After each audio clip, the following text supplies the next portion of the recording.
Several years ago now, I was reading a devotional, and they talked about the importance of the word "and" in theology. Really, I think in life, I've thought a lot about it since then. Many of us like to be either or people, but there's a whole lot of things that are a lot more about "and," that we can hold two things in our hands at the same time and try to figure out how they fit together, or maybe they don't fit together, but they still both exist. One of those things is sorrow and joy, or grief and contentment. That interestingly, we can hold two different emotions in our lives at the same time. I've been experiencing that a lot lately, as our world is in a very unique place, a place we haven't ever been before. And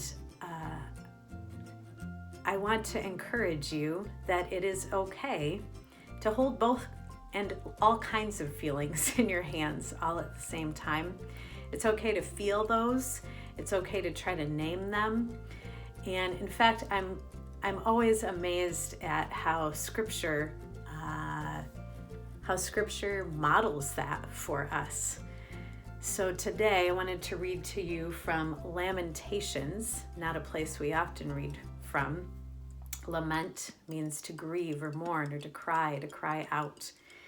And the writer of Lamentations in Lamentations 3, starting at verse 19 and 20, talks about the memory of his suffering, that he can't help but remember and be depressed.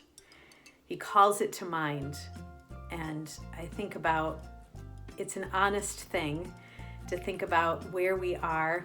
For us in Michigan right now, just yesterday, we got notice of shelter in place. And so we're grieving the loss of our freedom, of things that were normal just a week or two ago and now aren't part of our regular everyday life. And it's okay to feel sad, mad, and hold that in one hand. But we don't have to only hold that.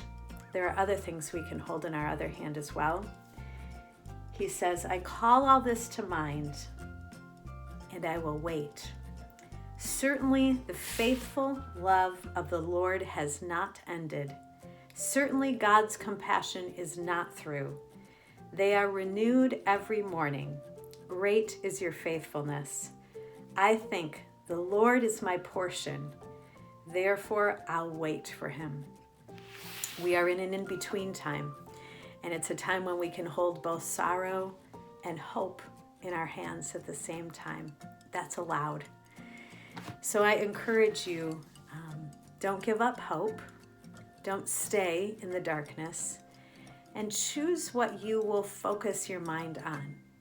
It's okay to feel the feelings, but maybe you don't have to stay there, right? You can also focus your mind on gratitude and things that you have and who God is, and that you woke up this morning.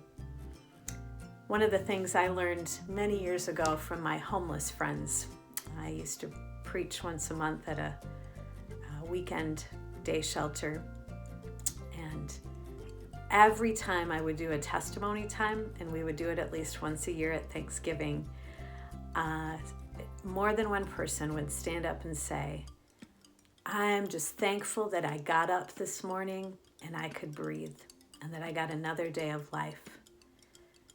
How often have we taken for granted something as simple as that we got up this morning and we have a new day to discover the faithfulness of God?